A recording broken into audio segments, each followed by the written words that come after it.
ॐ त्र्यम्बकं यजामहे सुगन्धिं पुष्टिवर्धनम् उर्वारुकमिव बन्धनात् मृत्योर्मुक्षेयमामृताम्। ॐ त्र्यम्बकं यजामहे सुगन्धिं पुष्टिवर्धनम् उर्वारुकमिव बन्धनात् मृत्योर्मुक्षेयमामृताम्। नमस्कार, जय हिंद, वंदे मातरम।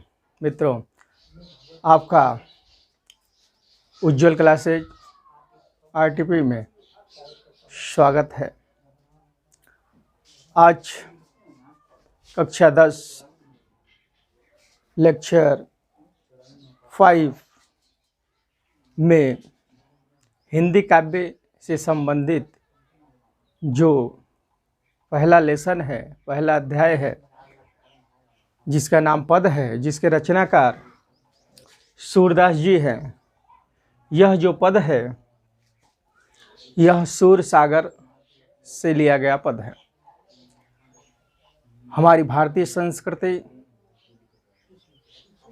संस्कृत में ही निहित है। जितने भी यहाँ पर प्रेम की भावना, संस्कार की भावना प्रलक्षित होती है, वह संस्कृत भाषा से होती है। और जो यह हिंदी भाषा है, इसकी उत्पत्ति भी संस्कृत से मानी गई है, क्योंकि हिंदी भाषा में अधिकांशतः 80% तक जो शब्द हैं वह संस्कृत भाषा से रूपांतरित होकर के हिंदी में आए हुए हैं। इसलिए संस्कृत और हमारे राष्ट्र की जो भाषा हिंदी है, यह दोनों हमारे राष्ट्र के प्राण हैं। अतः हमें अपनी राष्ट्र भाषा हिंदी का सदैव सम्मान करनी चाहिए। भारतीय जो संस्कृति है, उस संस्कृति का हमें पालन करना चाहिए, अपने जीवन में आत्मसात करना चाहिए। तो आइए दोस्तों, हम सूरदास जी द्वारा रचित जो अगला पद है, जो कक्षा 10 के हिंदी विषय में आता है, इसको हम पढ़ते हैं। सर्वप्रथम इसकी संदर्भ आप लोगों को अगले वीडियो में बता चुके हैं, फिर भी एक बार पुनः देख लेंगे। इस तरह से आता है। तो ये 6 नंबर का हाई स्कूल के पेपरों में पूछता है, जिसमें से 2 नंबर का संदर्भ, 2 नंबर की हिंदी व्याख्या और 2 नंबर का काव्यगत सौंदर्य आता है। तो संदर्भ में क्या लिखेंगे? तो प्रस्तुत पद काव्य, हिंदी काव्य में संकलित जो सूर सागर से लिया गया है, जिसके रचनाकार सूरदास जी हैं। इस पद में गोपियाँ उद्धव जी से प्रश्न कर रही हैं, क्योंकि वह उद्धव जी जो थे, कृष्ण के जो सखा थे, गोपियों के पास निर्गुण ब्रह्म का उपदेश लेकर आए थे। गोपियों से बार बार यही कहते थे, हे गोपियाँ, तुम निर्गुण ब्रह्म की आराधना करो, साधना करो, तो तुम्हें सद्गति की प्राप्ति हो जाएगी। तो गोपियाँ इस पद में खींच करके, गुस्सित होकर के, गुस्सा प्रकट करती हुई उद्धव जी से कह रही है कि हे उद्धव जी, ठीक है, हम सभी गोपियाँ आपके कथनानुसार निर्गुण ब्रह्म की उपासना करेंगे, लेकिन हम लोगों के कुछ प्रश्न हैं। उन प्रश्नों का बस आप जवाब दे दीजिए, इसके बाद हम आपके कथनानुसार अवश्य कार्य करेंगे। तो गोपियाँ खींच करके उद्धव जी से इस पद में क्या कह रही हैं? कह रही हैं गोपियाँ उद्धव जी से कि निर्गुण कौन देश को वासी है उद्धव जी, अनिर्गुण कौन देश को वासी, मधुकर कहीं समुझाई सहो दे, बूझत साच नहासी,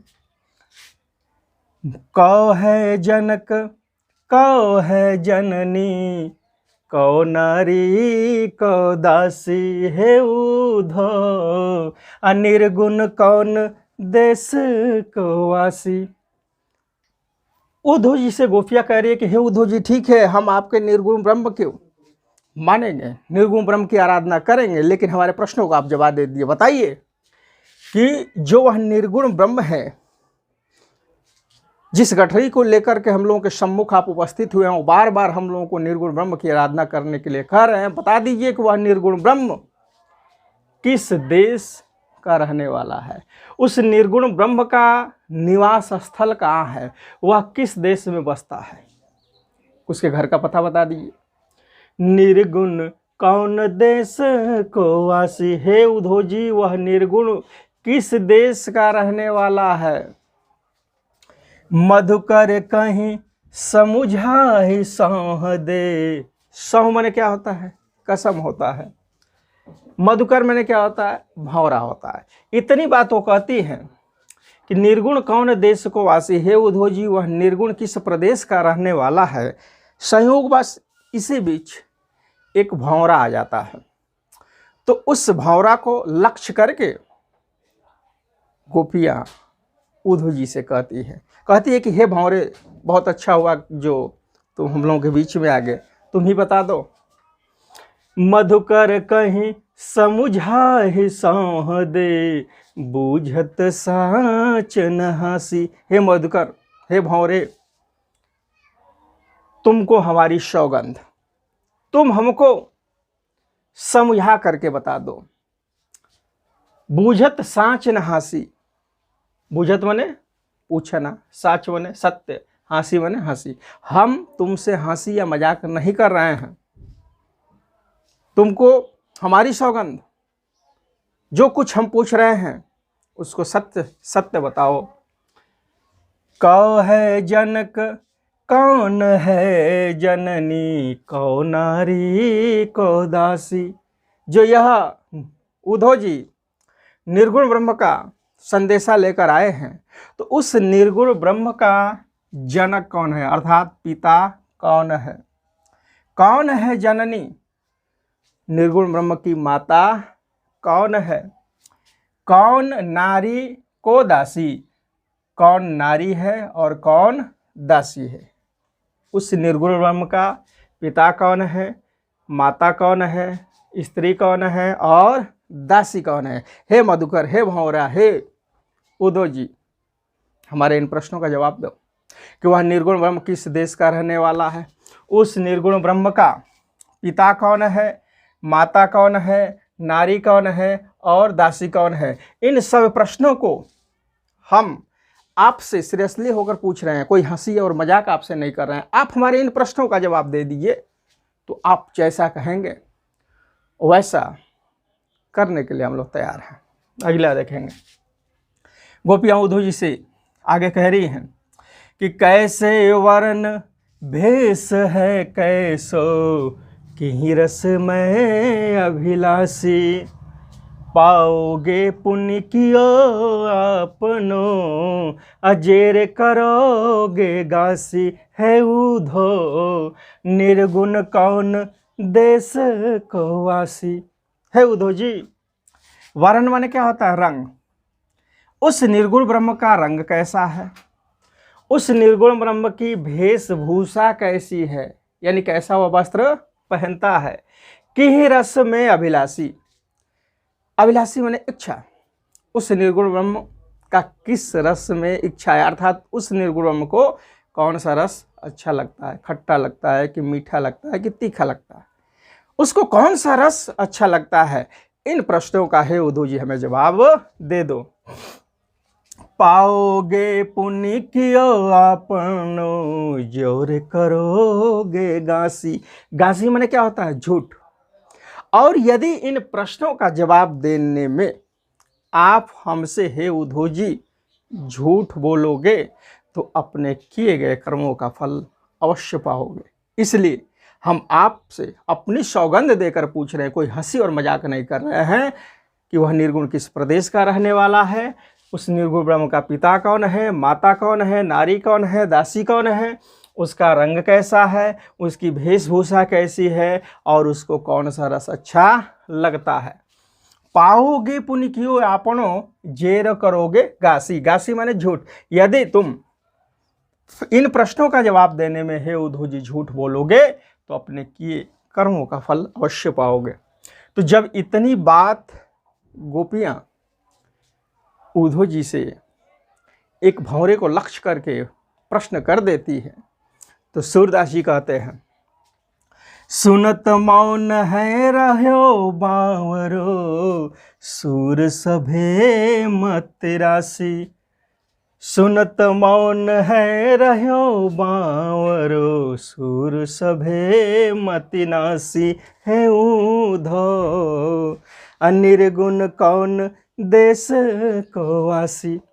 सूरदास जी कह रहे हैं कि जब इतनी बात, इतने प्रश्न गोपियों के मुख से उद्धव जी सुनते हैं तो सूर सभे मतनासी, मत माने होता है बुद्धि, वह जो सुनत मौन यानी उनकी बातों को सुनकर के उद्धव जी मौन हो जाते हैं, स्थिर हो जाते हैं, कुछ भी बोलते नहीं हैं और मौन होकर के बावरो अर्थात पागल जैसी उनकी स्थिति हो जाती है।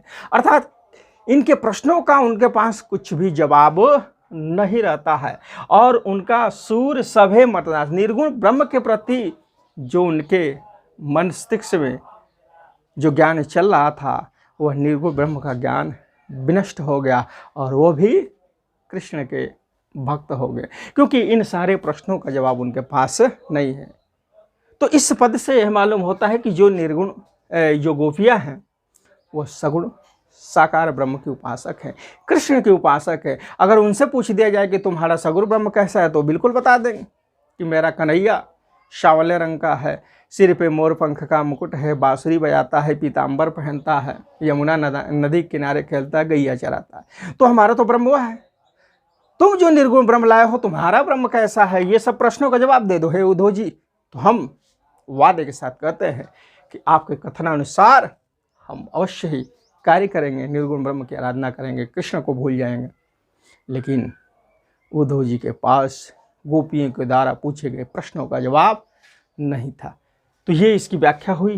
काव्यगत सौंदर्य, काव्यगत सौंदर्य का मतलब होता है काव्य की सुंदरता, यानी इस काव्य में इसकी सुंदरता क्या है।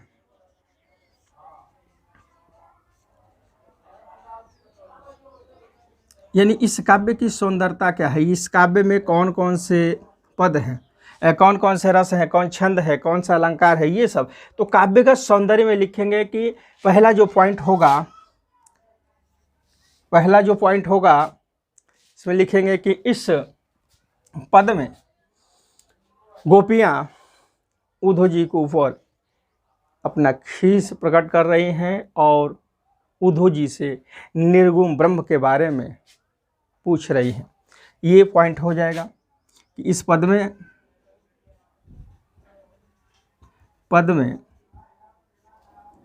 निर्गुण ब्रह्म का खंडन किया गया है,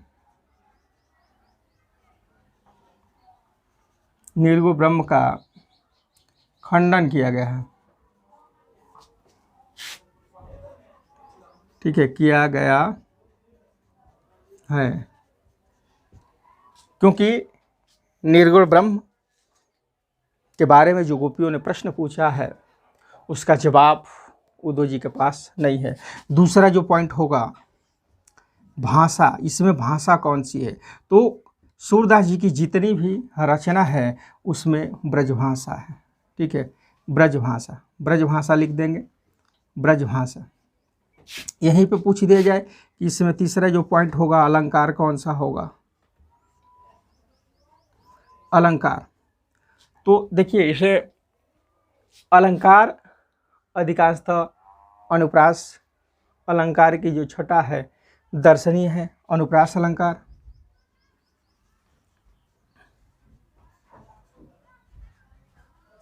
अनुप्रास अलंकार। रस पूछ दिया जाए रस कौन सा है, तो इसमें वियोग श्रृंगार रस है, विप्रलभ श्रृंगार रस है। छंद कौन सा है, तो छंद इसमें हो जाएगा पद छंद। कौन सा हो जाएगा, पद छंद है। फिर इसमें गुण अगर पूछ दिया जाए तो माधुर्य गुण है, माधुर्य गुण। शैली अगर पूछ दिया जाए तो गेय मुक्तक पद है, गेय पद शैली, ठीक है, मुक्तक पद है इसमें, गेय पद शैली। तो इस तरह से काव्य का सौंदर्य इतना आप लिखेंगे, 2 नंबर ये कंप्लीट हो जाएगा। चलिए इसके बाद हम अगला और इस अध्याय का लास्ट जो पद है उसको पढ़ते हैं। इसके बाद जो है आप 11वां जो पद है हिंदी काव्य का, जो सूर सागर से लिया गया पद है, इसको देखेंगे। इसमें यशोदा मैया उद्धव जी से कह रही है, अर्थात युद्धो जी ब्रज को छोड़कर के मथुरा के लिए प्रस्थान कर रहे हैं। तो एक दिन यशोदा मैया उनको बुलाती हैं, कहती हैं उद्धव जी अब तो आप जा रहे हो, तो मेरा एक संदेशा है, उस संदेशा को देवकी से कह देना। क्या कहना कि संदेशो देवकी से कहियो, हे उद्धव संदेशो देवकी से कहियो। हे उद्धव जी मेरा एक संदेश है, इस संदेश को ले जाकर देवकी से कह देना। हे रागीर, मैं एक संदेश तुमको दे रही हूँ, और इस संदेशा को ले जाकर के देवकी से कहना। क्या कहना कि यशोदा कह रही थी कि हाँ तो धाय तिहारे सुत की मया करत ही रही हो। सुत माने क्या होता है? पुत्र। कह रही है यशोदा मैया कि हे उद्धव मेरा एक संदेशा है, वह जाकर देवकी से कह देना कि यशोदा कह रही थी, धाय माने क्या होता है? दासी। कह रही थी कि मैं तो, हे देवकी जी, मैं तो तुम्हारे, सुत माने पुत्र की दासी हूँ, तिहारे माने तुम्हारे, है तो धाय तुम्हारे सुत की, सुत माने पुत्र, हे देवकी मैं तो तुम्हारे पुत्र की एक दासी थी।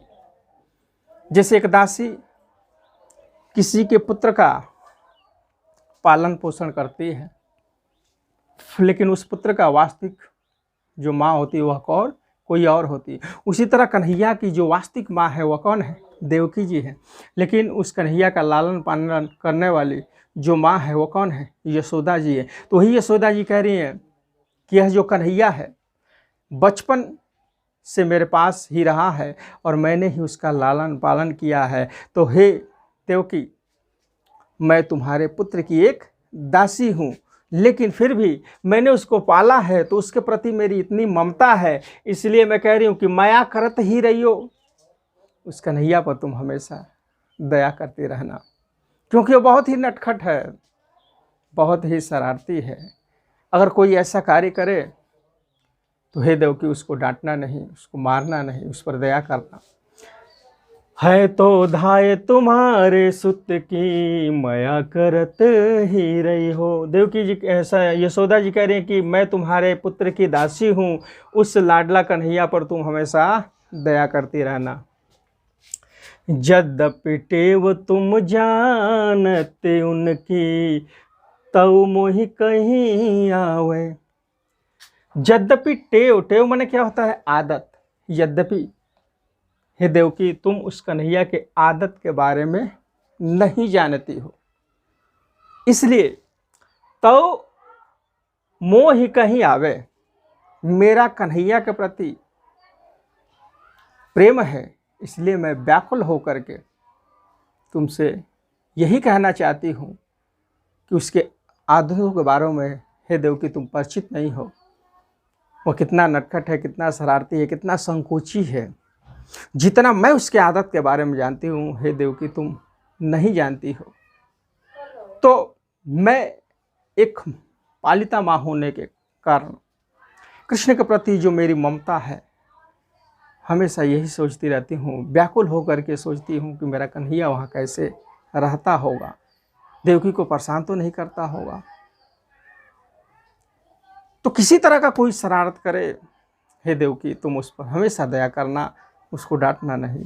यशोदा मैया आगे कह रही है कि प्रात होत मेरे लाल लड़े ते माखन रोटी भावे। जैसे ही प्रातःकाल होता है हे देवकी मेरे कन्हैया को मक्खन और रोटी अच्छा लगता है। तो दोनों कन्हैया और बलराम सुबह होते ही दोनों मेरे लाल क्या करते हैं, माखन और रोटी के लिए आपस में लड़ते हैं। प्रातः होत मेरे लाल लड़ते, माखन रोटी भावे। प्रातः काल होते ही वह दोनों मक्खन और रोटी के लिए आपस में लड़ जाते हैं। और ऐसा कार्य अगर वहाँ कर रहे होंगे तो मेरा एक ही संदेशा है देवकी कि हमेशा तुम उन पर दया बरसाती रहना। तेल उबटनो और तातो जल, ताहि देखे भज जाते। तेल उबटनो और तातो, तातो माने गर्म जल, तातो जल माने गर्म जल। तो जब वह कन्हैया हे देवकी जब स्नान करने के लिए जाता है तो उस के स्नान करने के स्थान पर मैं तेल उबटन और गर्म जल को रख देती हूँ कि अब कन्हैया आकर के स्नान करे। तो जैसे वह स्नान करने के लिए जाता है तो ताहि देख भज जाते, तो वह सब इन वस्तुओं को देख करके भाग जाता है।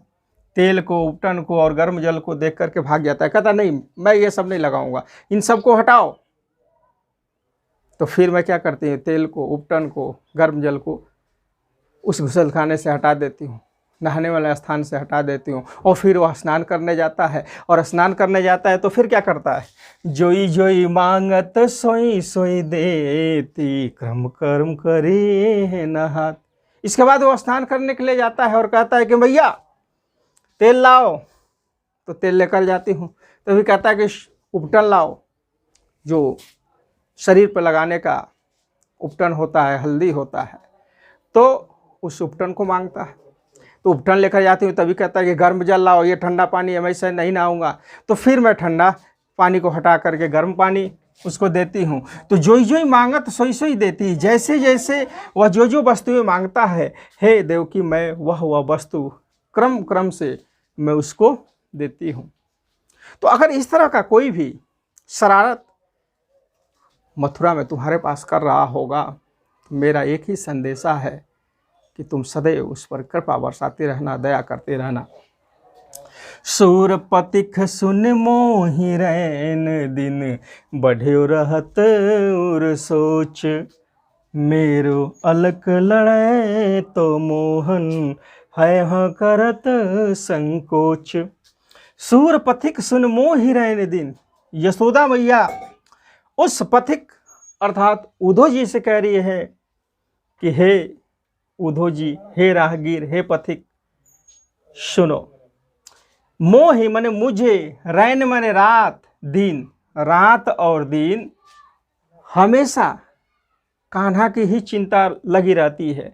बढ़े हो रहे उर सोच, उर माने हृदय, मैं अपने हृदय में हमेशा कन्हैया के बारे में रात और हो चाहे दिन हो, दिनों रात उसी के बारे में सोचती रहती हूँ कि मेरा कन्हैया वहाँ कैसे खाता होगा, कैसे नहाता होगा, कोई वस्तु कैसे जो है देवकी से मांगता होगा, क्योंकि वो बहुत ही संकोची स्वभाव का वहाँ होगा। मेरे पास तो जैसे तैसे रह लेता था, जब मर्जी तब मांग लेता था कोई भी वस्तु खाने वाली, लेकिन हो सकता है वहाँ देवकी से संकोच करता हो। मेरे अलख लड़े तो मोहन, है हम करत संकोच। मेरा हुआ लाडला जो कन्हैया है, मोहन है।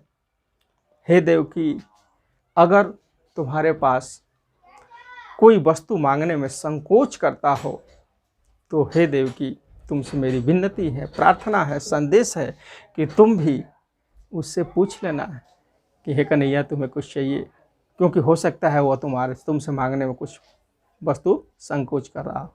तो इस तरह से इस पद में आप देख रहे हैं कि देवी मैया, यशोदा मैया सूरदास के प्रभु कन्हैया के लिए कितना व्याकुल हैं, और उनका हालचाल जानने के लिए पथिक उद्धव जी को एक संदेश भेज रही है, और वह संदेश देवकी के पास पहुंचाने के लिए कह रही हैं ताकि कन्हैया को किसी तरह का कोई दिक्कत न हो।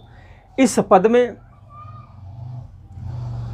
काव्यगत जो संदर्भ लिखेंगे तो इसमें लिख देंगे कि इस पद में यशोदा मैया का कृष्ण के प्रति व्याकुलता का वर्णन किया गया है, वात्सल्य रस की छटा इसमें दर्शनीय है।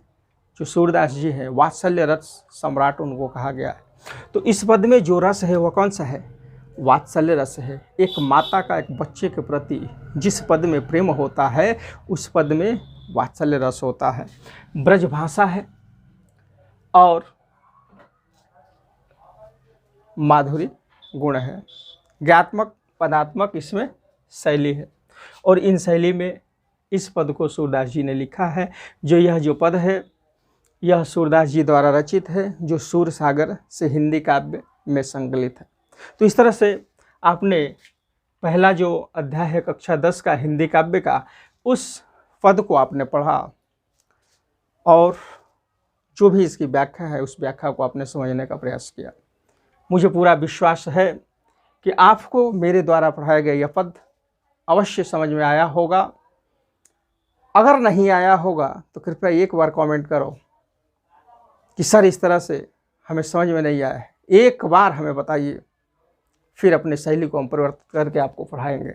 एक बार, दो बार, तीन बार में आपको समझाने का प्रयास करेंगे।